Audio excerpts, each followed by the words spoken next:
இன்னைக்கு மால்கம் கிளட்வெல்லின் அதிகம் விற்ற புத்தகமான அவுட்லயர்ஸ் தி ஸ்டோரி ஆஃப் சக்சஸ்ல இருந்து சுவாரஸ்யமான கதைகளையும் ஆச்சரியமான உண்மைகளையும் தெரிஞ்சுக்க போறோம். உலகத்துல ரொம்ப சிறப்பா இருக்கிறவங்கள மத்தவங்கள இருந்து எது பிரிக்குதுன்னு நீங்க எப்பவாவது யோசிச்சிருக்கீங்களா? அது திறமையா, கடின உழைப்பா, இல்ல வேற ஏதாச்சும் இருக்கா? 10,000 மணிநேர விதியிலிருந்து கலாச்சார பாரம்பரியங்களின் தாக்கம் வரை அவுட்லேயர்ஸ உருவாக்கக்கூடிய மறைஞ்சிருக்கும் விஷயங்கள பத்தி நாம பார்க்க போறோம். கண்ணை திறக்க வைக்கிற இந்த பயணத்துல ஒரு விஷயத்தை கூட நீங்க மிஸ் பண்ண மாட்டீங்கன்னு நம்புங்க. அவுட்லேயர் யாரு? அவுட்லேயர்ஸ் என்பவங்க மத்தவங்களிலிருந்து தனியா, ரொம்ப வித்தியாசமா தெரியிற தனிநபர்கள். அவங்க கூட்டத்தோட ஒரு படுதியா இல்லாம தனித்துவமாவும் அசாதாரணமாவும் இருக்காங்க.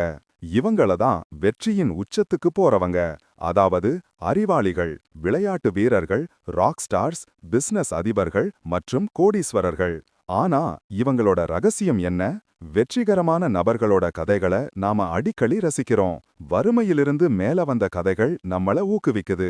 இந்த மாதிரி ஆட்களை பத்தி, அவங்களோட வாழ்க்கை முறை, அவங்க எப்படி வாழ்றாங்க, அவங்களோட ஆளுமை மற்றும் அவங்க கிட்ட ஏதாவது சிறப்பு திறமைகள் இருக்கான்னு பல விஷயங்களையும் நாம தெரிஞ்சுக்க விரும்புறோம்.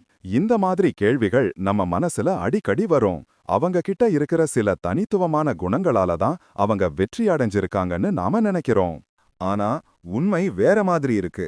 நாம கவனிக்க தவறுற ஒரு விஷயம் இருக்கு.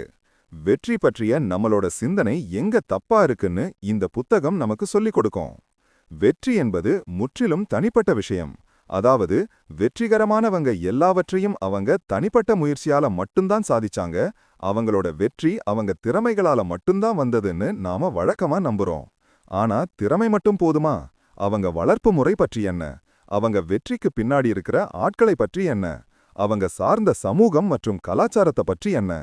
இந்த அவுட்லயர்ஸோட கதைகளை படிக்கிறது மூலமா இந்த கேள்விகளுக்கு பதிலை தேடி வெற்றியை ஒரு புது கண்ணோட்டத்துல புரிஞ்சுக்க முயற்சி செய்வோம். Canada hockey. ஹாக்கி கனடாவில் பிரபலமான விளையாட்டு. பசங்க மழலையர் பள்ளி வயதிலேயே அதை கத்துக்க ஆரம்பிச்சிடுறாங்க. ஒவ்வொரு வருஷமும் பள்ளிகள்ல ஹாக்கி லீக்குகள் நடக்குது. ஆனா அவங்க தேசிய அணிக்காக சிறந்த வீரர்களை எப்படி தேர்ந்தெடுக்கிறாங்க? ஆச்சரியமா, சிறந்த ஹாக்கி வீரர்களில் பெரும்பாலானவங்க ஜனவரிக்கும் மார்ச்சுக்கும் இடையில பிறந்தவங்க. இது எப்படி நடக்குது? ஹாக்கி கோச்சுகள் வகுப்புல இருக்கிற வயசுல மூத்த பசங்களை தான் தேர்ந்தெடுக்கிறது தான் ரகசியம். உதாரணத்துக்கு, ஒரு பையன் டிசம்பர்ல பிறந்தா அவனுக்கு டீம்ல தேர்ந்தெடுக்கப்படுற வாய்ப்பு குறைவு. வயசுல மூத்த பசங்க உடல் ரீதியா பலமா இருப்பாங்க, அதனால அவங்க தேர்ந்தெடுக்கப்படுறாங்க. ஒரு சில மாச வயசு வித்தியாசம் கூட ஒரு பையனோட உடல் வளர்ச்சிக்கு ஒரு பெரிய மாற்றத்தை உருவாக்கலாம். இந்த அளவுகோலின் அடிப்படையில தான் 9 முதல் 10 வயசு பசங்க தேர்ந்தெடுக்கப்படுறாங்க. வயசுல மூத்த பசங்களுக்கு பயிற்சி கிடைக்குது.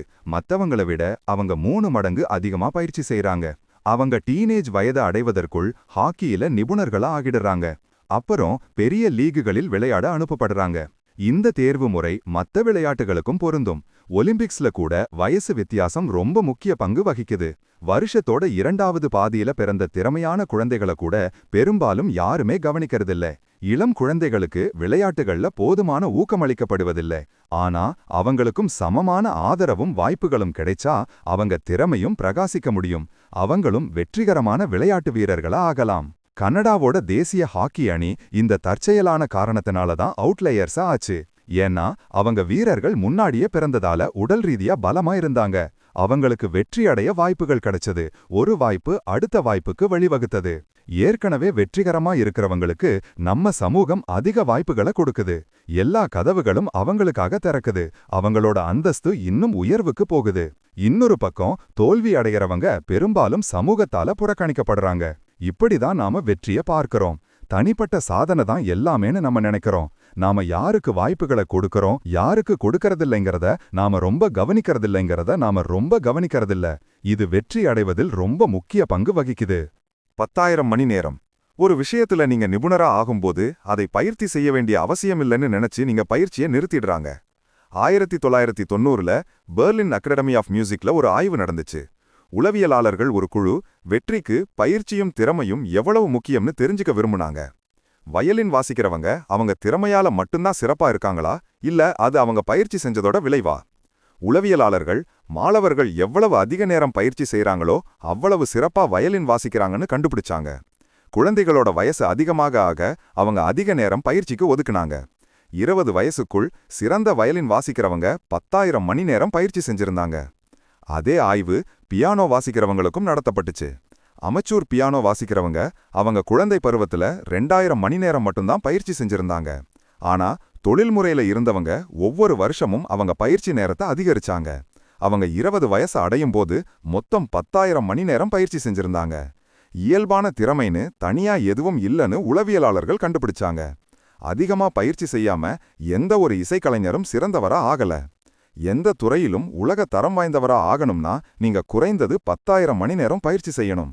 இந்த மாய எண் மத்த ஆய்வுகள்ல கூட நிரூபிக்கப்பட்டிருக்கு. இசைக்கலைஞர்கள், விளையாட்டு வீரர்கள், எழுத்தாளர்கள் அல்லது குற்றவாளிகள்ல சிறந்தவங்கன்னு யாரு வேணுனாலும் இருக்கட்டும், எல்லாருக்கும் உச்சத்தை அடைய 10,000 மணி நேரம் பயிற்சி தேவை. நம்ம மூளை எந்த ஒரு துறையிலும் தேர்ச்சி பெறவும் சிறந்து விளங்கவும் 10,000 மணி நேரம் தேவைப்படுதுன்னு தெரியுது. ஆனா எல்லாரனாலையும் 10,000 மணி நேரம் பயிற்சி செய்ய முடியாது. இதை தனியா சாதிக்கிறது கிட்டத்தட்ட சாத்தியமே இல்ல. நீங்க சின்ன வயசுல இருக்கும்போது உங்க பெற்றோர் உங்களுக்கு ஆதரவா இருக்கணும். நீங்க வளர வளர உங்களுக்கு நிறைய நேரம் தேவை. நீங்க ஏழையா இருந்து வேலை செய்ய வேண்டிய கட்டாயம் இருந்தா பயிற்சி செய்ய உங்களுக்கு போதுமான நேரம் இருக்காது. அதனால 10,000 மணி நேரம் பயிற்சி செய்யற வாய்ப்பு கிடைக்கிறது ரொம்ப அபூர்வம். பில்கேட்ஸ ஒரு உதாரணமா எடுத்துக்கோங்க. அவர் 8ஆம் வகுப்புல புரோகிராமிங் கத்துக்க ஆரம்பிச்சார். அது அவருக்கு ஒரு தனித்துவமான வாய்ப்பா இருந்துச்சு.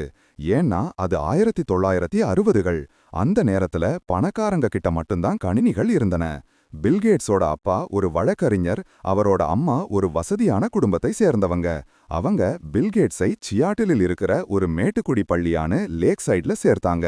அது 1968ல கணினி கிளப் இருந்த சில பள்ளிகள்ல ஒன்னு. 8ஆம் வகுப்புல இருந்து உயர்நிலை பள்ளி வரைக்கும் பில்கேட்ஸ் தொடர்ந்து புரோகிராமிங் பயிற்சி செஞ்சார். மைக்ரோசாஃப்டை தொடங்க கல்லூரியை விட்டு வெளியேறும்போது அவர் 10,000 மணி நேரத்துக்கு மேல கணினி புரோகிராமிங் பயிற்சி செஞ்சிருந்தார். அவர் ஒரு சிறந்த புரோகிராமர் மற்றும் தொழில் முனைவோர். ஆனா அவருக்கு ஒரு தனித்துவமான வாய்ப்பும் கிடைச்சது. கேட்ஸே சொல்ற மாதிரி, நான் ஒரு அவுட்லயரா ஆனதுக்கு ரொம்ப அதிர்ஷ்டசாலி. நீங்க ஒரு சிறப்பான வாய்ப்பு தேவை. உங்களை நிரூபிக்க உங்களுக்கு ஒரு அதிர்ஷ்டகரமான இடைவெளி தேவை. உங்ககிட்ட அசாதாரண திறமை இருந்தா உங்களுக்கு ஒரு அசாதாரண வாய்ப்பும் தேவை. தி பீட்டில்ஸ், ஒரு நிமிஷம் அந்த ஆளை பாருங்க. அவருக்கு ஒரு காலத்துல எதுவுமே இல்ல, குடும்பம் இல்லை, ஆதரவு இல்லை. ஆனா இன்னைக்கு அவர் என்னவா இருக்காரோ அதை அவராலேயே சாதிச்சிருக்கார். பெஞ்சமின் பிராங்க்லினின் சிலையை திறந்து வைக்கும்போது ராபர்ட் வின்ட்ராப் சொன்ன வார்த்தைகள் இவை. ஆனா அவுட்லயர்ஸ் உண்மையிலேயே இப்படிதான் இருக்காங்களா? வெற்றிகரமான நபர்களின் சுயசரிதைகளை படிக்கிறதுல நாம ரொம்ப ஆர்வமா இருப்போம். ஏன்னா அவங்களோட வாழ்க்கை ரொம்ப சாதாரண சூழ்நிலையில ஆரம்பிச்சிருக்கும். ஆனா எல்லா சவால்களையும் சந்திச்சு அவங்க வெற்றி அடைஞ்சிருப்பாங்க. ஏன்னா அவங்க கிட்ட சில சிறப்பு குணங்கள் இருக்கும். ஆனா அவங்க வெற்றிக்கு பின்னாடி இருக்கிற வாய்ப்பை நாம கவனிக்க தவறிடுறோம். உதாரணமா பெஞ்சமின் பிராங்க்லினுக்கு நிறைய வாய்ப்புகளும் அனுகூலங்களும் கிடைச்சது. அவுட்லேயர்ஸோட வெற்றிக்கு அவங்க பெற்றோரும் அவங்க சமூகமும் ஒரு காரணம். ஒரு வகையில அவங்க கலாச்சாரத்துக்கும் அவங்க முன்னோர்களோட பாரம்பரியத்துக்கும் கடமைப்பட்டிருக்காங்க. ஒருத்தர் எப்படி வெற்றிகரமா ஆகிறான்னு நாம புரிஞ்சுக்கணும்னா அவங்க குணங்களை பத்தி தெரிஞ்சுக்கிறது மட்டும் போதாது. அவங்க எப்போர் எங்க பிறந்தாங்க வளர்ந்தாங்கன்னு கூட நாம தெரிஞ்சுக்கணும். தி பீட்டில்ஸ ஒரு உதாரணமா எடுத்துக்கோங்க. அவங்க பிரபலமானவங்கள ஆகிறதுக்கு முன்னாடி 1960ல ஜெர்மனியின் ஹாம்பர்க்ல ஒரு தனித்துவமான வாய்ப்பு கிடைச்சது. அந்த நேரத்துல தி பீட்டில்ஸ் வெறும் ஒரு உயர்நிலை பள்ளி இசைக்குழுதான். ஹாம்பர்க்ல நிறைய ஸ்ட்ரிப் கிளப்புகள் இருந்தன. மேலும் அதிக வாடிக்கையாளர்களை ஈர்க்க ராக் இசைக்குழுக்களுக்கு அதிக தேவை இருந்துச்சு. பிலிப் நார்மன்கிற ஒரு கிளப்போட உரிமையாளர் இங்கிலாந்தின் லிவர்பூலிலிருந்து பல இசைக்குழுக்களை அழைச்சிருந்தார். அந்த கிளப்புல பல மணி நேரம் தொடர்ந்து இசை வாசிக்கிற ஒரு இசைக்குழுவை அவர் விரும்பினார். ஜான் லென்னன் ஹாம்பர்க்ல தனக்கு கிடைச்ச அனுபவத்தை பத்தி சொன்னது, நாங்க மேலும் மேலும் சிறப்பா ஆகிட்டே இருந்தோம், மேலும் நம்பிக்கையா உணர்ந்தோம். ஒவ்வொரு இரவும் எங்களால் முடிந்த சிறந்த நிகழ்ச்சியை முழு மனதோடு உணர்வோடு கொடுக்க முயற்சி செஞ்சோம். தி பீட்டில்ஸ் ஹாம்பர்க் கிளப்புகள்ல தொடர்ந்து 8 மணி நேரம் வாசிச்சாங்க. இந்த பயிற்சி அவங்களுடைய படைப்பாற்றல், சகிப்புத்தன்மை மற்றும் கட்டுப்பாட்டை அதிகமாக்குச்சு. லிவர்பூல்ல அவங்க அதே பாட்டை 1 மணி நேரம் வாசிப்பாங்க. ஆனா ஹாம்பர்க்ல 8 மணி நேரத்தை கவர் செய்ய அவங்க அந்த பாட்டோட வெவ்வேறு வடிவங்களை வாசிக்க வேண்டியிருந்துச்சு. அவங்க ராக் மற்றும் ஜாஸ் மியூசிக்கும் வாசிச்சாங்க. 18 மாசத்துக்குள்ள தி பீட்டில்ஸ் ஹாம்பர்க்ல 270 இரவுகள் நிகழ்ச்சி செஞ்சாங்க. 1964ல அவங்க பிரபலமானவங்களா ஆகும்போது அவங்க 1200க்கும் மேல நேரடி நிகழ்ச்சிகள் செஞ்சிருந்தாங்க. இது அவங்க மத்த ராக் அண்ட் ரோல் இசைக்குழுக்கள்ல இருந்து வித்தியாசப்படுத்தி காமிச்சது. மத்தவங்கள விட அவங்க நேரடி பார்வையாளர்கள் முன்னிலையில அதிகமா பயிற்சி செஞ்சிருந்தாங்க. தி பீட்டில்ஸ்க்கு ஹாம்பர்க்ல சிறப்பான வாய்ப்புகள் கிடைச்சது. ஹாம்பர்க் ஜெர்மனியோட கலாச்சாரம் மற்றும் சமூகத்தால அவங்க பயனடைஞ்சாங்க. பிலிப் நார்மன் சொன்னது, அவங்க அங்கே போகும்போது அவ்வளவு சிறப்பா இல்ல, ஆனா அவங்க திரும்பி வந்தபோது அவங்க ரொம்ப சிறப்பா இருந்தாங்க. மத்தவங்கள்ல இருந்து வித்தியாசமா இருந்தாங்க.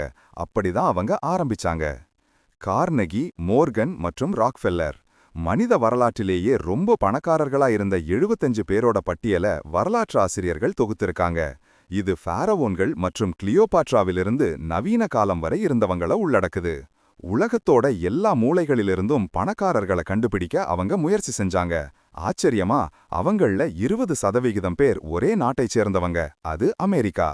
ஆண்ட்ரூ கார்னகி இந்த பட்டியல்ல இருக்கார். அவர் 1835ல பிறந்தார். ஜேபி மோர்பன் 1837ல பிறந்தார் மற்றும் ஜான் ராக்ஃபெல்லர் 1839ல பிறந்தார். இந்த பட்டியல்ல இருக்கிற மத்த 11 அமெரிக்கர்களும் 1830க்கும் 1040க்கும் இடையில பிறந்தவங்க. இவங்க எல்லாருமே ரொம்ப செல்வந்தர்கள். இது ஒரு தற்செயலா? இதுக்கு பின்னாடி என்ன காரணம் இருக்க முடியும்? நாம உன்னிப்பா பார்த்தா 1860க்கும் 1070க்கும் இடையில அமெரிக்காவோட பொருளாதாரத்துல பெரிய மாற்றங்கள் நடந்துச்சுன்னு தெரிஞ்சுக்கலாம். இதுதான் வால் ஸ்ட்ரீட் வளர்ந்த நேரம். ஸ்டீல் உற்பத்தி ஆரம்பிச்சது, ரயில்வேகள் கட்டப்பட்டுச்சு. அமெரிக்க பொருளாதாரம் பாரம்பரியத்திலிருந்து நவீனத்துக்கு மாறிட்டு இருந்துச்சு. இந்த பட்டியல்ல இருந்த அவுட்லேயர்ஸ் எல்லாருமே இந்த பொருளாதார வளர்ச்சியால பயனடைய சரியான நேரத்துல இருந்தாங்க. 1840ல பிறந்தவங்க ரொம்ப சின்னவங்களா இருந்தாங்க மற்றும் 1820ல பிறந்தவங்க ரொம்ப வயசானவங்களா இருந்தாங்க. கார்னகி, மோர்கன் மற்றும் ராக்ஃபெல்லர் அவங்க நாட்டோட பொருளாதார வளர்ச்சியை முழுமையா பயன்படுத்திக்க சரியான வயசுல இருந்தாங்க. இந்த செல்வந்தர்கள் கிட்ட திறமையும் தொலைநோக்கு பார்வையும் இருந்துச்சு. ஆனா ரொம்ப முக்கியமா அந்த ஹாக்கி வீரர்கள் மாதிரி அவங்களுக்கு ஒரு சிறப்பான வாய்ப்பு கிடைச்சது. சரியான நேரத்துல சரியான இடத்துல பிறந்ததால அவங்க நிதி மற்றும் ஸ்டீல் தொழில்கள்ல ஆதிக்கம் செலுத்தவே விதிக்கப்பட்டிருந்தாங்க. பில் கேட்ஸ் மற்றும் ஸ்டீவ் ஜாப்ஸ் சிலிகான் பள்ளத்தாக்கின் அவுட்லேயர்ஸை பார்ப்போம். 1975ல பர்சனல் கம்ப்யூட்டர் ஆல்டர் 880 ஆல்டர் 8800 அறிமுகப்படுத்தப்பட்ட போது அவங்களுக்கு அவங்களோட சிறப்பான வாய்ப்பு கிடைச்சது. முன்னாடி இருந்த கணினி மாடல்கள் ரொம்ப பெருசாவும் விலை அதிகமாவும் இருந்துச்சு. ஆனா ஆல்டர் வெறும் $397க்கு கிடைச்சது. அத வீட்டிலேயே அசெம்பிள் செய்ய முடிஞ்சதால அது எல்லாருக்கும் கிடைக்கக்கூடியதா இருந்துச்சு. பர்சனல் கம்ப்யூட்டர்களோட சகாப்தம் 1975ல ஆரம்பிச்சது. நீங்க அந்த நேரத்துல ரொம்ப சின்னவங்களா இருந்தாலோ அல்லது ரொம்ப வயசானவங்களா இருந்தாலோ உங்களுக்கு இந்த சிறப்பான வாய்ப்பு கிடைச்சிருக்காது. ஆனா நீங்க 1958க்கு அப்புறம் பிறந்திருந்தா நீங்க அப்போ உயர்நிலை பள்ளியில இருந்திருப்பீங்க. நீங்க 1952க்கு முன்னாடி பிறந்திருந்தா நீங்க 1975ல IBMல வேலை செஞ்சிருக்கலாம். IBM சிலிகான் பள்ளத்தாக்குல மெயின் ஃப்ரேம் கணினிகளை உற்பத்தி செஞ்சு பில்லியன் கணக்குல சம்பாதிச்சு ஒரு பெரிய நிறுவனமா ஆயிருந்துச்சு. வேலை செய்யற வயசுல இருந்தவங்க ஏற்கனவே அந்த நிறுவனத்துல நல்லா வேலை செஞ்சுட்டு இருந்தாங்க. ஆனா அவங்க பழைய பாரம்பரியத்தை சேர்ந்தவங்க, அதனால சிறப்பான வாய்ப்பை மிஸ் பண்ணிட்டாங்க. பர்சனல் கம்ப்யூட்டர் புரட்சிக்கு சரியான வயசுல பிறக்க வேண்டிய வருஷம் 1955. 1975ல இந்த தலைமுறை காலேஜை விட்டு இப்பதான் வெளியே வந்திருந்தாங்க. நவீன கணினிகள் துறையில வாய்ப்புகளை ஆராய அவங்களுக்கு வாய்ப்பு கிடைச்சது. 1955ல பிறந்த சாஃப்ட்வேர் கோடீஸ்வரர்கள் யாருன்னு தெரியுமா? பில் கேட்ஸ் அக்டோபர் 28, 1955ல பிறந்தார். மைக்ரோசாஃப்டை அவரோடு சேர்ந்து தொடங்கிய பால் ஆலன் ஜனவரி 21, 1956ல பிறந்தார். இவங்க 2 பேரும் லேக் சைட்ல படிச்சாங்க, நெருங்கிய நண்பர்களா இருந்தாங்க, மேலும் லேக் சைட் கணினி கிளப்ல உறுப்பினர்களா இருந்தாங்க. ஸ்டீவ் ஜாப்ஸ் பிப்ரவரி 24, 1955ல பிறந்தார். கேட்ஸை போல இல்லாம ஜாப்ஸ் சின்ன வயசுல இருந்தே செல்வந்தரா இல்ல. அவர் தத்தெடுக்கப்பட்டு கலிபோர்னியாவின் மவுண்டன் வியூவில் வளர்க்கப்பட்டார். அது சிலிகான் பள்ளத்தாக்கின் மையத்துல இருந்துச்சு. ஹியூலெட் பேக்கெட் இன்ஜினியர்கள் நிறைஞ்சிருந்த ஒரு பகுதியில ஜாப்ஸ் வளர்ந்தார். HP விஞ்ஞானிகள் கலந்துரையாடல்கள்ல கலந்துகிட்டார் மற்றும் மவுண்டன் வியூ ஃப்ளீ மார்க்கெட்ல எலக்ட்ரானிக் உதிரி பாகங்களை விற்றார். 12 வயசுல ஸ்டீவ் ஜாப்ஸ் பில் ஹியூலெட்டோட நம்பரை ஒரு போன் புத்தகத்துல கண்டுபிடிச்சு தனக்கு உதிரி பாகங்கள் தேவைப்படுதான்னு கேட்க HP நிறுவனத்தை தொடங்கியவரை அறிச்சார். ஜாப்ஸ் உதிரி பாகங்களை விற்றது மட்டும் இல்லாம HP-ல ஒரு கோடைகால வேலையையும் வாங்கினார். அமெரிக்க பிசினஸ் அதிபர்கள் எல்லாருமே 1955ல அல்லது 1830ல பிறந்தவங்கன்னு சொல்ல முடியாது. ஆனா அவங்க கதைகள்ல ஒரு பொதுவான விஷயம் இருக்கு. தனிப்பட்ட சாதனைகள்ல நாம ரொம்ப மூழ்கிடுறோம், ஆனா அதுல இருக்கிற வடிவத்தை நாம கவனிக்கிறது இல்ல. இந்த வெற்றிகரமானவங்க எல்லாருக்கும் சிறப்பான வாய்ப்புகள் கிடைச்சிருக்கு. அவங்க அந்த வாய்ப்புகளை பயன்படுத்திக்கிட்டு அதிலிருந்து அதிக பலனை அடைஞ்சாங்க. அவங்க பிறந்த நேரத்துல அவங்க கடின உழைப்புக்கு சமுதாயத்தால முழுமையா பலனளிக்க முடிஞ்சுது. அவங்க வெற்றி அவங்களுக்கு மட்டுமானதல்ல, அவங்க பிறந்த காலம் ஒரு முக்கிய பங்கு வகிச்சது. ஆசியர்களும் கணிதமும். ஆசியர்கள் ஏன் கணிதத்துல சிறப்பா இருக்காங்கன்னு நீங்க எப்பவாவது யோசிச்சிருக்கீங்களா? இதுக்கு பல காரணங்கள் இருக்கலாம்னு நீங்க நினைக்கலாம். ஆனா அவங்க கலாச்சார பாரம்பரியத்துல ஏதாவது ஆழமா பதிஞ்சிருக்குன்னு நம்புவது சவாலானது. ஆசியர்கள் அவங்க கலாச்சார பாரம்பரியத்தினால தான் கணிதத்துல அவுட்லயர்ஸா இருக்காங்க. அவங்க கிட்ட ஒரு தர்க்க ரீதியான எண் பெயரிடுகள் மற்றும் எண்ணும் முறை இருக்கு. சீன மொழியில எண் வார்த்தைகள் ரொம்ப சின்னதா இருக்கும். உதாரணத்துக்கு 7 சி மற்றும் 4 சி. ஆங்கிலத்துல அவை 7 மற்றும் 4. அதனால சீன மொழியில எண்களை நினைவில் வைப்பதும் சொல்வதும் எளிது, ஏன்னா அவை சின்னதா இருக்கு. ஆங்கிலத்துல நாம 11, 12 மற்றும் 13ன்னு எண்ணுறோம். ஆனா ஏன் நாம 16, 17 மற்றும் 18ன்னு சொல்றோம்? ஏன் 11, 12 மற்றும் 13ன்னு சொல்லக்கூடாது? சீனர், ஜப்பானியர் மற்றும் கொரியர்களுக்கு 11 என்பது 10 கூட்டல் 1, 12 என்பது 10 கூட்டல் 2, 20 என்பது 2 10 மற்றும் 21 என்பது 2 10 1. ஆங்கில எண்பெயர்கள் ஒழுங்கற்றவை, ஆனா ஆசியர்களுக்கு எண்களை சேர்ப்பது எளிது. 37+22ஐ சேர்க்க ஒரு ஆங்கில முதல் வகுப்பு மாணவர் முதல்ல 37 மற்றும் 22ஐ எண்களா மாத்தி அப்புறம் சேர்க்கிறார். ஆசிய குழந்தைக்கு 3 10 7 மற்றும் 2 10 2ஐ சேர்ப்பது எளிது, ஏன்னா சமன்பாடு அவங்க முன்னாடி இருக்கு. விடை 5 10 9. ஆசிய எண்முறை நேரடியானது. ஆசிய குழந்தைகள் எண்ணுவது, எண்களை நினைவில் வைப்பது மற்றும் கணக்கிடுவதுல மேற்கத்திய குழந்தைகளை விட வேகமா கத்துக்கிறாங்க. அவங்க பின்னங்களும் எளிமையானவை. உதாரணத்துக்கு ஆங்கிலத்துல 3/5 என்பது 3/5. சீன மொழியில இது 5 பகுதிகளிலிருந்து 3. ஒரு சின்ன குழந்தை கூட பின்னங்களையும் வார்த்தைகளையும் சொல்ல முடியும். பகுதியிலிருந்து டினாமினேட்டர், தொகுதி நியூமரேட்டர் ஏற்கனவே பிரிக்கப்பட்டிருக்கு. ஆங்கிலத்துல 21, 22, 23க்கு 10ஆம் எண் முதல்ல வருது. ஆனா டீனேஜ் எண்களுக்கு 14, 15, 16ல இருக்கிற மாதிரி அலகு எண் முதல்ல வருது. மேற்கத்திய குழந்தைகளுக்கு கணிதத்து மேல பிடிக்காதது சின்ன வயசுலயே ஆரம்பிக்குது. கணிதம் அர்த்தமில்லாம இருக்கு, அதோட மொழி கஷ்டமா இருக்கு மற்றும் அதோட அடிப்படை விதிகள் விசித்திரமாவும் சிக்கலாவும் இருக்கு. அவங்க கிட்ட இருக்கிற எளிய மற்றும் தர்க்க ரீதியான எண்முறையால ஆசிய குழந்தைகள் கணிதம் கத்துக்கிறதுல சந்தோஷம் அடையறாங்க. அவங்க எண்கள் அவங்களுக்கு ஒரு அனுகூலத்தை கொடுக்கறதால அவங்க அதை வேகமாவும் எளிதாவும் கத்துக்கறாங்க. ஆசியர்கள் ஏன் கணிதத்துல திறமையாவங்கன்னு இது விளக்குது. ஆனா கிழக்கு மற்றும் மேற்கு எண்முறைகள்ல இருக்கிற வித்தியாசம் கணிதத்துல சிறப்பா இருக்கிறது ஒரு குறிப்பிட்ட குழுவோட கலாச்சாரத்தோட இணைஞ்சிருக்குன்னு கூட காட்டுது. அரிசி விவசாயி. சீனர்கள் ஆயிரக்கணக்கான வருஷங்களா நெல் சாகுபடி செஞ்சுக்கிருக்கிறாங்க. அவங்க கிட்ட இருக்கிற தனித்துவமான நெல் சாகுபடி நுட்பங்கள் மத்த ஆசிய நாடுகளாலும் ஏற்றுக்கொள்ளப்பட்டிருக்கு.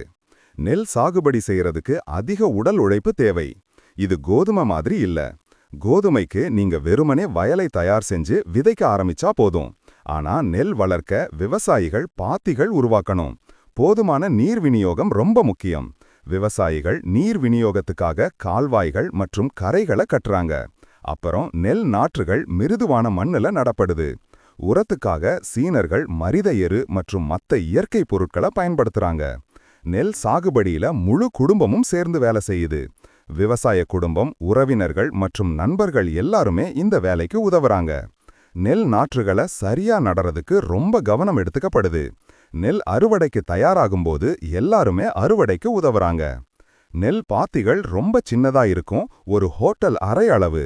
ஒரு வயல்ல 2 அல்லது 3 நெல் பாத்திகள் மட்டும்தான் இருக்க முடியும். ஒரு சீன கிராமம் வெறும் 450 ஏக்கர் நிலத்துல தனக்கு தேவையான அளவுக்கு நெல்லை விளைவிக்க முடியும். அமெரிக்காவில ஒரு 450 ஏக்கர் பண்ணை ஒரு குடும்பத்துக்கு சொந்தமா இருக்கலாம். இதுதான் மேற்கு மற்றும் கிழக்கு விவசாயத்துக்கு இடையில இருக்கிற பெரிய வித்தியாசம். மத்திய மேற்கு அமெரிக்காவில பண்ணைகள் ரொம்ப பெருசா இருக்கும். விவசாயிகள் இயந்திரங்களை பயன்படுத்துறாங்க. அங்கே மனித முயற்சி குறைவு. மேலும் விவசாயிகள் இயந்திரங்களின் உதவியோட அதிக பயிர்களை விளைவிக்கிறாங்க. சீனர் மற்றும் மத்த ஆசிய விவசாயிகள் கிட்ட அதிக பயிர்களை வளர்க்க நிறைய உபகரணங்கள் இல்ல. அவங்க அதிக நேரத்தையும் உழைப்பையும் கொடுக்கறாங்க. நெல் பாத்திகள் சின்னதா இருக்கும். ஆனா விவசாயிகள் நெல்லோட தரத்துல சமரசம் செய்ய விரும்பாததால அதை தெரிஞ்சு செஞ்சே பயன்படுத்துறாங்க.